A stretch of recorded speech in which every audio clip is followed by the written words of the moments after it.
perfect. Now, when I say guidance, I know there are some elders, there are not that many elders here today.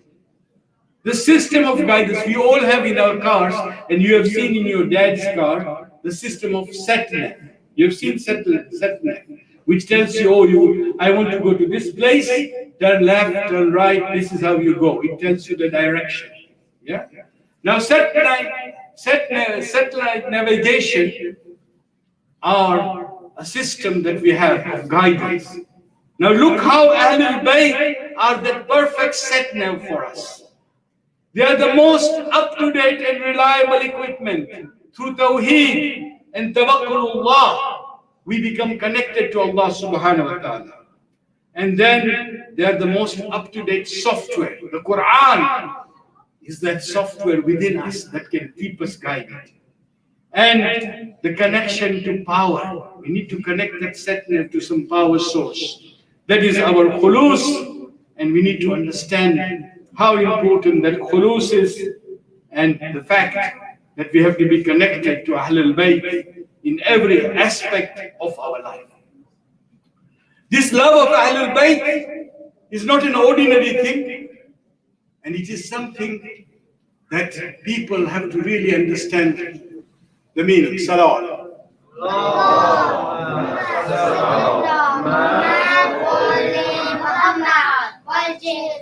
There was, some time ago, a family of Nasibis, those who hate Ahlul Bayt. Those who hate Ahlul Bayt. They used to live in northern part of Iraq. It's not very long ago, 150 years ago. And they hated, and they, just like we have got the situation now, where there are people who hate Ahlul Bayt so much that they go down, pulling down those flags of Ya Hussein on the streets of Kabul and everywhere else. May Allah keep our Shia Yani Ali in His protection, inshallah. But these people used to be like that, Nasibis, haters of Ali ibn Abi Talib and Hussein. And one person, one couple said, they went to their leader and said, let's do another. And the nazar they did is, oh Allah, we don't have children. If you give us a son, we will kill one Shia. That is the nazar that they kept. Okay? So they got a son after some time, and they said, we have to keep this nazar. This nazar we have to keep. So when the son grew up, they tell him, oh my son, we kept a nazar. You have to go out to Karbala. All the Zabars are coming there. You kill one of the Zabars because that's a nazar. Now this is Nasibi. They hate Ahlul Bayt. It didn't mean any make difference in nazar. But this boy, young man, became young. He comes there. And he comes one day and he waits, and no Zabar group comes in that corner, in that road, outside Karbala. So he gets tired, goes home. And second day, it happens the same. But on the third day, he was so tired, had not slept, he was waiting for Zabars to come so he could attack them. And then, from far, he saw a group of Zabars, people who loved Hussein, very far. They were coming. He said, oh, today I can do my nazar. And he started getting ready. But as he was getting ready, he was so tired he went to sleep, waiting for that caravan. It was coming slowly. When it was coming to them, when it came, he was asleep. When he woke up, he found that the caravan had already gone. He goes home and he sleeps and he dreams in his dream that it's a day of judgment. And he's being taken to hell to be burnt. He's being thrown into the fire of hell.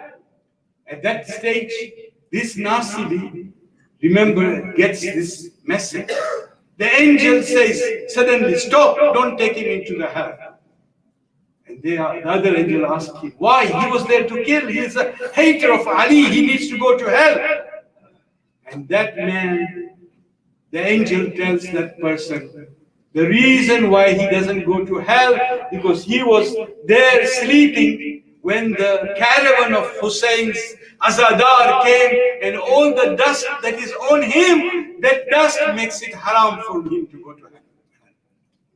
Today, that person's writing is on the Zari of Hussein. That he became an alim, and he said, what a great status you have. He becomes a Shia.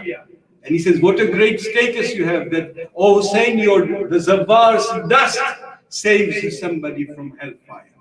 We have to understand the azma of Ahlul Bayt. Today, I want to narrate the personality of Abul Fazl al-Abbas. Who was Abul Fazl al-Abbas? Abul Fazl al-Abbas was the love of Ali, the upbringing of Ali. Abul Fazl was the summer, the dua of Fatima to Zahra salamullahi alayha.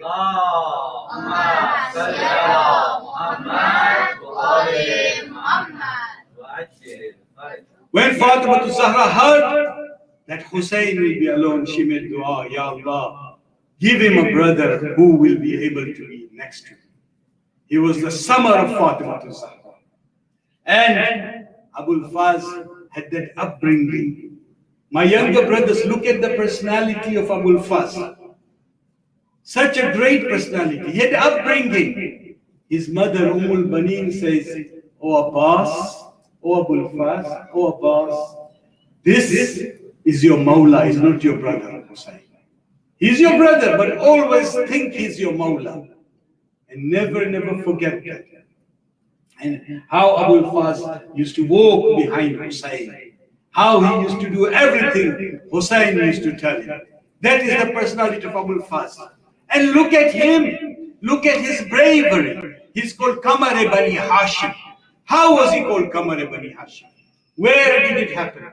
It happened in the Jang-e-Siffin, when the Muawiyah's forces were attacking Mawla Ali. And the battle was very fierce. People were throwing arrows and spears, and there were fighting going on. And Imam Ali, people said, we need Imam Ali to go and remove this enemy behind. Imam Ali is in a tent behind there, and suddenly somebody comes out from that tent, and he's got niqab, he's covered his face, and he mounts the horse, and he goes to the battle. And as he's fighting the battle, everywhere the people are crying out, the enemies, Al-Aman, Al-Aman, Ali is attacking us. And they're running away. Abul Fazl al-Abbas is attacking the enemy. As soon as he comes back, Ali comes out from the tent and says, oh people, this is not Ali. Abbas, remove your face covering. And this is Haza Qamar-e-Bani Hashim. This is Qamar-e-Bani Hashim. This is Abul Fazl al-Abbas. A great personality who has such a character. He was a faqih. He was the one who was muti of Imam Hussein. Mawla says, remove the tent.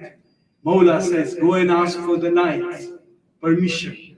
Abul Fazl al-Abbas was so strong, who could have fought these enemies, whose group comes and how he does not fight them, because Mawla says no. This is the muti, Abul Fazl al-Abbas. Let us look at what happened in Karbala. You need to know about Karbala's battle. It's not just, you see, in Karbala, and my time is coming up in 10 minutes, so I want to try and finish this and Musiba as well, because I'm only given 20 minutes. So, we are looking at the tents of Imam Hussein. They were down there, and the upper part was where Yazid's forces were. Abul Fazl al-Abbas was a great commander. He was an alamdar.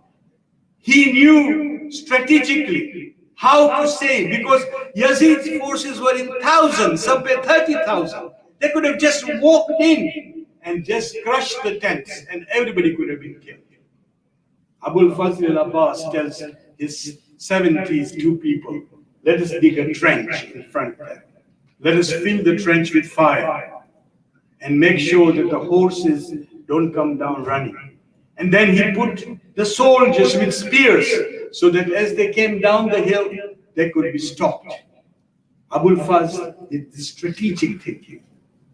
And Abul Fazl was there as a commander. How he decided who is on the right wing, who is on the left wing, there isn't the time for me today. But I can tell you that this Abul Fazl has also called Babul Hawaij, as we heard from our respected scholar. If you have a wish in your heart, believe you, ask in the name of Abul Fazl Abbas. Any wish, if there is a mariz, and there are many people who are mariz, there are some with a mariz of corona, Ya Allah, in the name of Abul Fazl, grant them kul shafa. So Abul Fazl is somebody we can wish. All of you youngsters, if you have a wish, remember Abbas, Abul Fazl Abbas.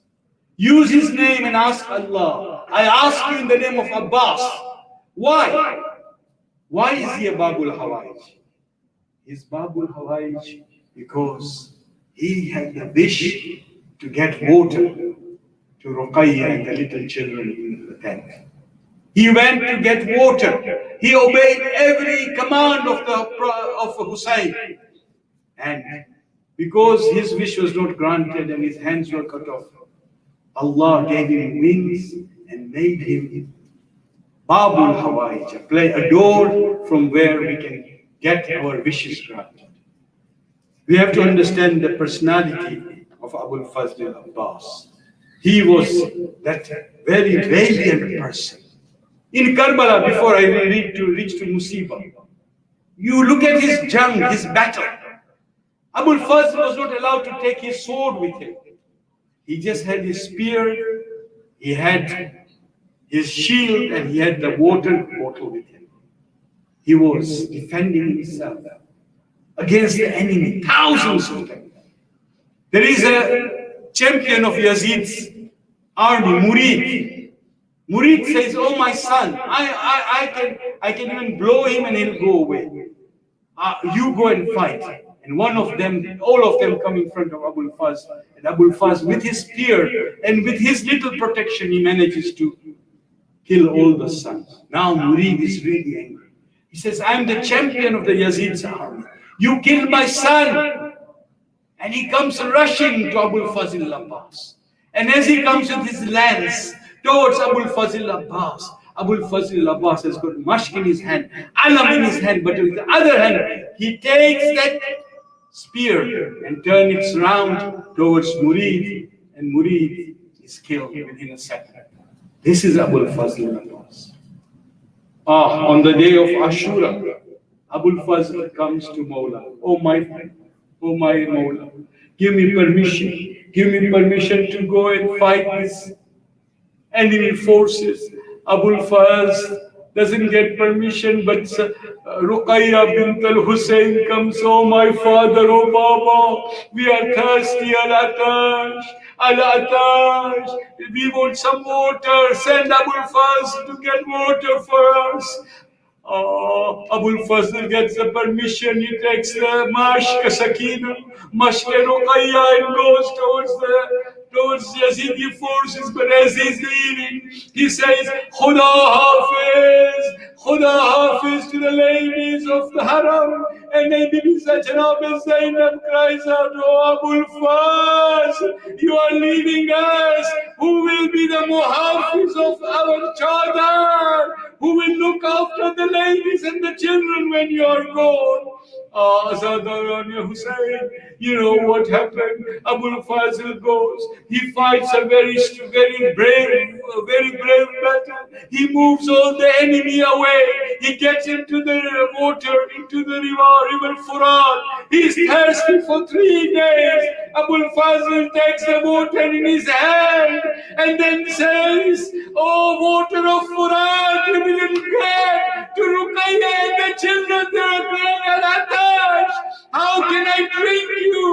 Abul Fazl throws that water into the river, takes the mashk, takes the water bottle, puts it on his back, and starts riding towards the khayma. Abul Fazl is happy. that the water bottle is there with him.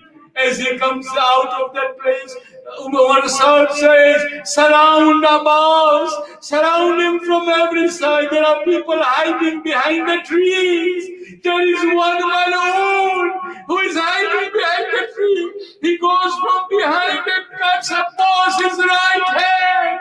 And then there is another Malone who goes on the left side and cuts Abbas's hand. Abul Fazl Abbas didn't mind all the blood coming out, all the arrows in his body. He had the mush in between his teeth. He was holding, oh Ruqayya, I'm drinking water for you. He was taking that suddenly. Hurmala takes an arrow and hits the mast of Ruqayya. Oh, the water flows out. Abul Fazl now attacked from everywhere. Somebody hits him with a birds. Oh, the Hussein. Abul Fazl is now no more able to sit on the horse. Yes, he's falling. He says, Assalamu alayka ya اباعبدالله. Oh my brother, oh my Mawla, my akhri salam, my last salam. Mawla, you know what happened to Mawla Hussein? He touches his back and says, Al-An kasara zahri. My back is broken, Abbas. He rushes towards Abbas. Mawla Abbas is lying on the floor.